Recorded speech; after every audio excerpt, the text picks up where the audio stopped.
You all should have received update 1,300 and, oh no, not quite, 1,033. Here a fire truck just goes by, I wonder what's going on. But 1,033, and of course in this update, there's an editorial written by Mr. René Messier from Canada, and they have some heat wave over there as well.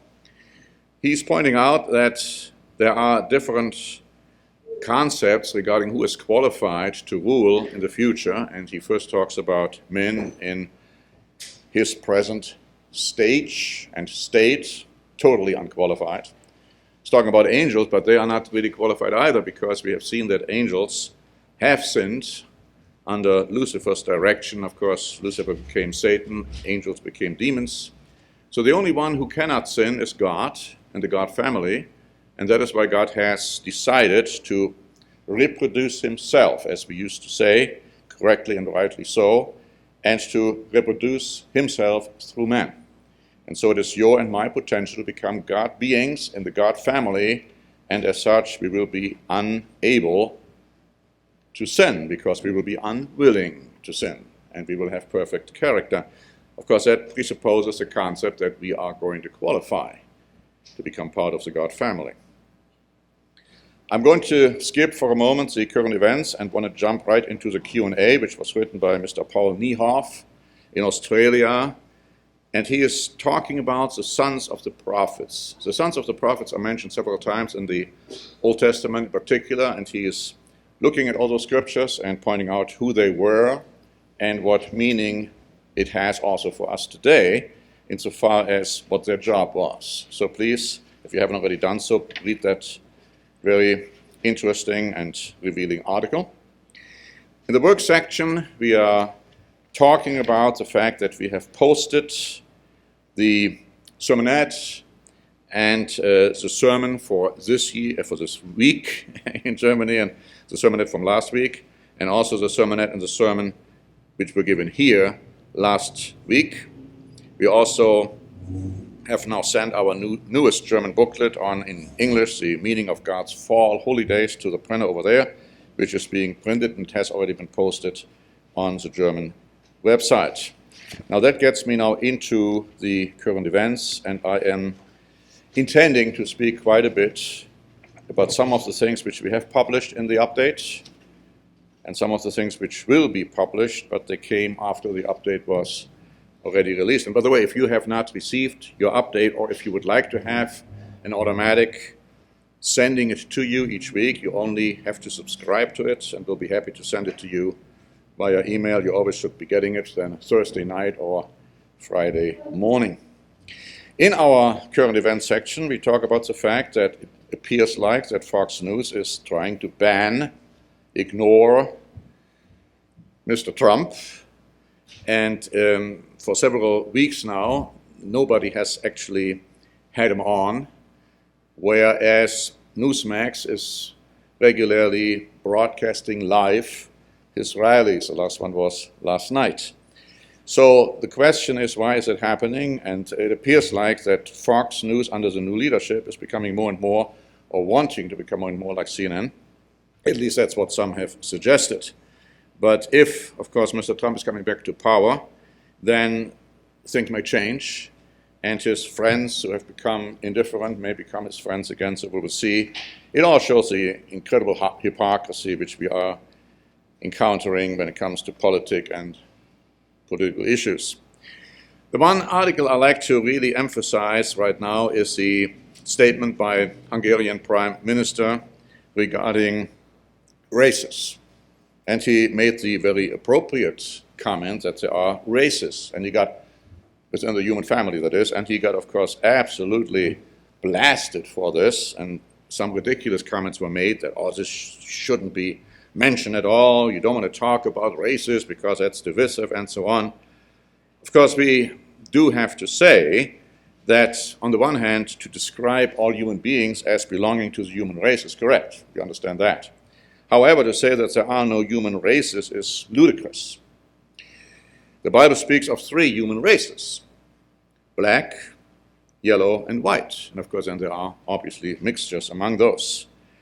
And to equate this biblical understanding with racism as many have done, is ridiculous, it's ignorant, and it's of course deeply offensive. And we go into this at great length in our free booklet on God's teachings on sexual relationships. I mean, if you have any doubt about that there are human races, then you should read that, because the Bible makes this very clear. I'd like to talk about COVID. I haven't talked about COVID that much recently because we think we know it all, but we don't. WND had an interesting article about brand new conditions which people have experienced after COVID shots. And you might want to read this. We make the following comment at the end of this article saying, to get or not to get vaccinated is an individual decision, and based on individual circumstances, a person may have no reasonable choice other than getting vaccinated. In such case, the person and his or her loved ones should pray to God that He will protect the person and not allow him or her to get sick with serious side effects from the COVID shots. To ignore the possibility is just very ignorant. Of course, even when we prohibited more or less vaccinations in the church, we always allowed for exceptions, like ministers would have to go to Africa, do the work there, they had to be vaccinated. But it's an individual choice. I want to make this point very clear. But it is important that we pray to God, that we have the faith in God, that He will help. Because there are definitely very dangerous side effects, and not just side effects when it comes to COVID. We have an article in here about Dr. Fauci's misinformation. And we talk about the fact that Fauci and Biden also insisted, amongst the other things which we are pointing out in the article, that you cannot get sick if you are fully vaccinated. But both got sick, even though they were fully vaccinated. Biden even got sick twice. Fauci's co-worker, Dr. Birx, even admitted that they knew that the vaccines did not prevent infection. Fauci also downplayed natural immunity in his push to get vaccinated, even though he should and might have known better. And while he is now once again pushing for the wearing of masks, he said there is no reason to be walking around with a mask in the middle of an outbreak. He said that earlier, while admitting that the wearing of masks could have negative consequences in some cases. It should be clear, we say, that Fauci's declarations and his judgment cannot be trusted. But it goes further than that. In the next update, we will have some additional articles and comments. And we say, these are our comments when it comes to one of the articles. Fauci has become somewhat of a mentor for other quote-unquote health experts with disastrous consequences. And so we published an article about the situation in Germany. And of course, we also have something in our update about that they come up now with new and additional restrictions. But this is what we say as one of our comments. Dr. Lauterbach, who is the German health minister, he came down with COVID. Like Fauci had come down with COVID. Like Biden has come down with COVID. They all were fully vaccinated.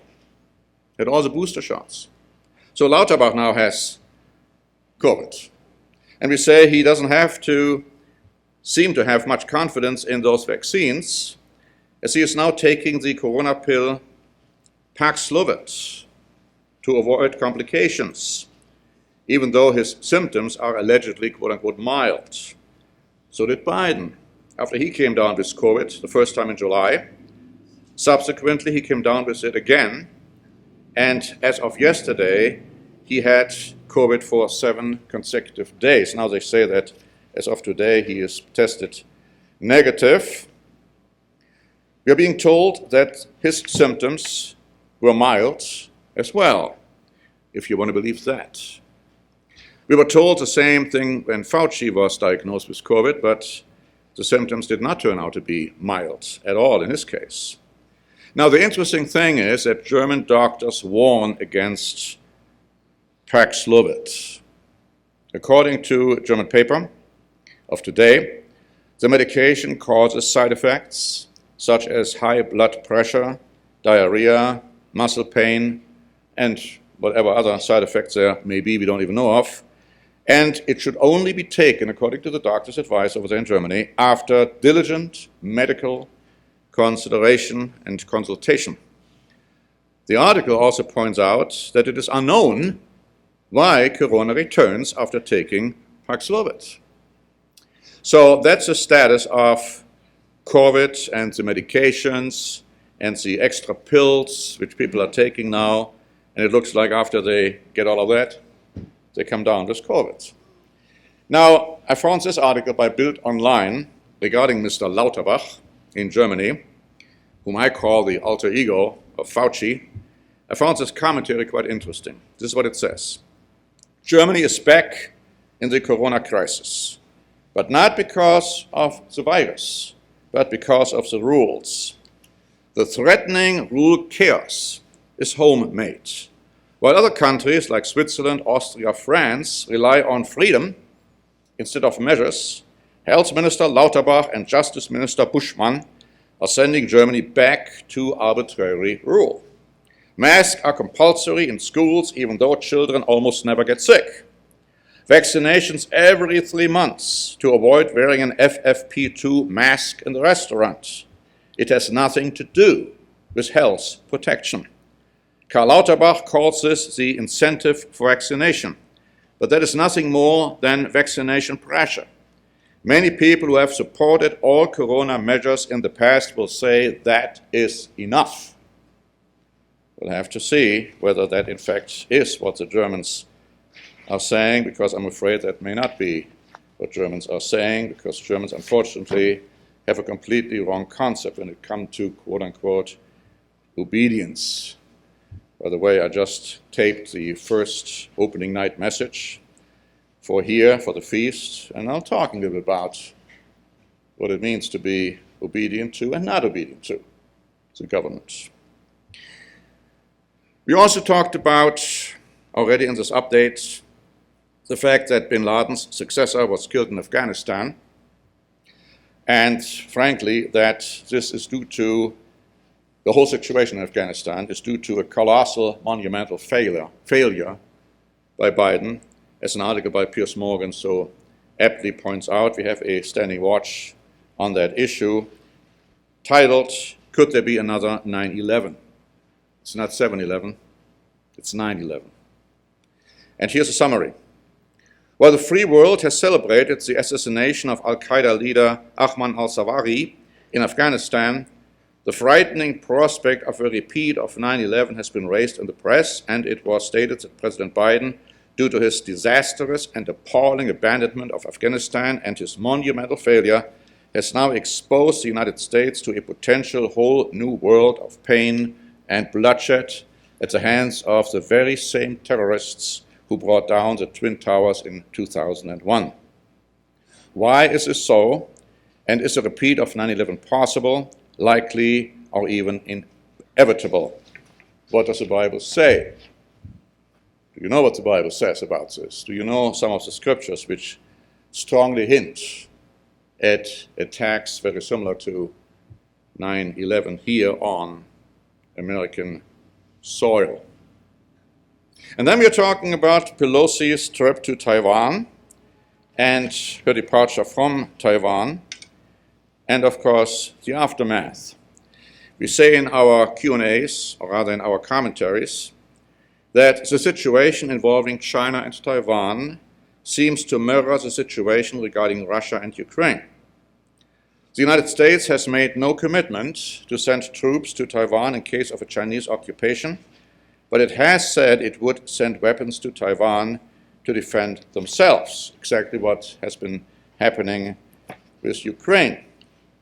And even though the press overall is saying that Ukraine is winning the war, it appears like that Russia is winning the war, and ultimately we know that there's going to be a collaboration, a unification, if you please, between Russia and Ukraine. We know that because the Bible tells us so. And it's also interesting what we point out in our update, that it is the goal of Russia to dissolve Ukraine. They want to bring Ukraine back into the mother Russia's fold. And of course, the unification between Russia and Ukraine, who are the modern Medes, is indeed prophesied. But I'd like to talk a little bit about China now, because we haven't seen, I would say, even the beginning of what we can expect from the situation right there, because we know, don't we, that China absolutely wants to occupy, take over Taiwan. It's only a matter of time. Like Russia was waiting for an opportunity to take over Ukraine. That was only a matter of time. So it's going to happen. I believe it's going to happen. Only question is when.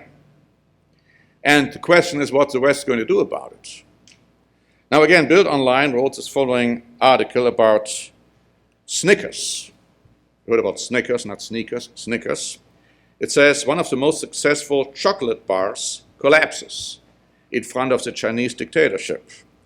The US candy company Mars Wrigley, including Snickers and Twix, apologized on Friday for a Snickers ad in which Chinese social media users said that Taiwan was a country.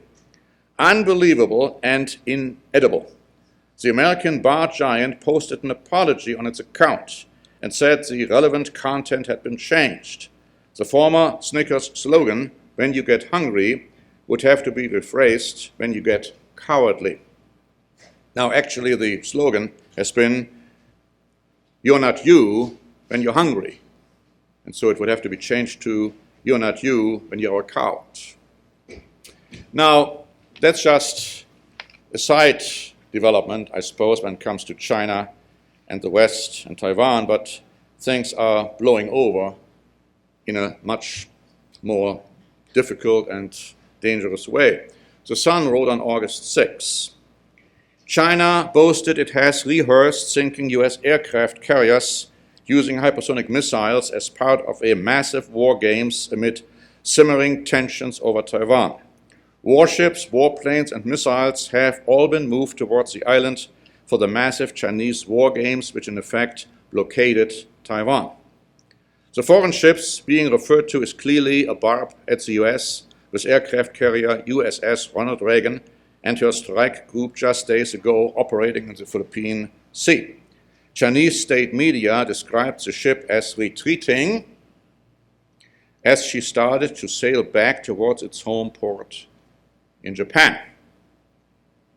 Now, the Sun also wrote on August 5 that there are commentaries and experts to the effect that it is believed now that Beijing is also to fight the United States if it is to fulfill its goal of invading Taiwan and reuniting, quote unquote, with the mainland. And the most likely way such a conflict would play out is with a Pearl Harbor-style attack on US forces in the region. It would be designed to try and knock out US forces so they could not react to stop China gaining a foothold in Taiwan. It goes on to say that commentators believed, they warned that by the time the US was ready to fight, the war might effectively be over. The massive assault would then be followed by cyber attacks and anti-satellite operations to try sow chaos and stop any effective response by Taiwan and the United States. Now, Taiwan is feared to be a major flashpoint between Washington and Beijing, with a potentially invasion, potentially forcing the United States to either abandon the island or face full-scale war with China. Now we know what the answer is. America is not going to have a full-scale war with China. They're going to retreat. They're going to retreat. Now let me just say this. We have for many years very clearly stated, Mr. Armstrong has written articles about that there is no indication in the Bible that Russia will attack the United States prior to Christ's return. The same is true, I believe, for China. There is no indication that China will attack the United States on American soil before Christ returns. There's not going to be a full-fledged nuclear war between Russia and China on the one hand and the United States on the other. That doesn't rule out the possibility, however, that what I have just explained and described could happen, that the Chinese will attack the United States where they are over there, in the Far East and Far Eastern regions. That is entirely a possibility. But the whole thing gets a lot more complicated. The Washington Post wrote, even as tensions bubble between the United States and China over Pelosi's trip, Biden is striving to keep Beijing from aiding Russia in its scorched earth war against Ukraine. Because now we are seeing China and Russia getting together in their fight because they have the same interests. Russia wants to take Ukraine, China wants to take Taiwan. And the West and United States are there watching, pretty much, not doing anything. What can they do?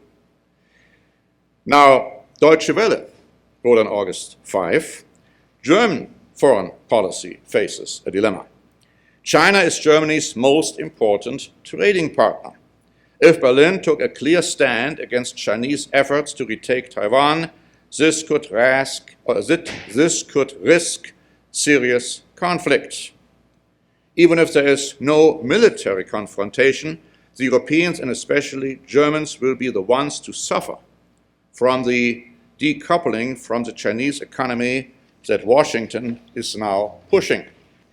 Then it goes on to say, and this is what some commentaries in Germany are saying now, the EU will need greater strategic sovereignty.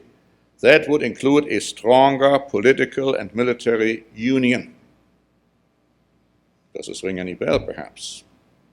If we don't succeed in this, we will become collateral damage in a major confrontation between the United States and China. But it doesn't end here. Bild Online wrote on August 5 that further irritations with Beijing are expected from a long-planned visit by the Human Rights Committee of the Bundestag, the German parliament, to Taiwan. This trip should take place between October 22 and 30. Well, by that time, we are pretty much gone again out of Germany, so whatever catastrophe is going to happen then, we can see from a distance.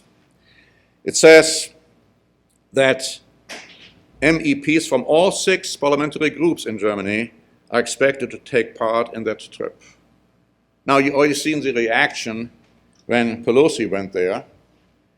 What do you think is going to happen when all these Germans go over there to Taiwan? So you see how this can easily boil over. And even though there is nothing prophesied in the Bible to the effect that China and Russia will attack the United States before Christ comes back in a nuclear war scenario, there are prophecies in the Bible that there is going to be nuclear war between Europe under German leadership and China and Russia and other Far Eastern nations. So all of that is heading towards a total, absolute catastrophe. And of course, again, we are here to watch. We are not taking positions. Some say, oh, Pelosi shouldn't have gone. Others say, Pelosi should have gone. I have a personal opinion on that, but that's irrelevant. We are just reporting as to what happened and what the consequences are and how this disastrous situation is going to get worse and worse. So keep watching. We are standing watch. We are trying to report to you what is happening, and we all should see that things are accelerating in a speed and with a speed not heard of until now.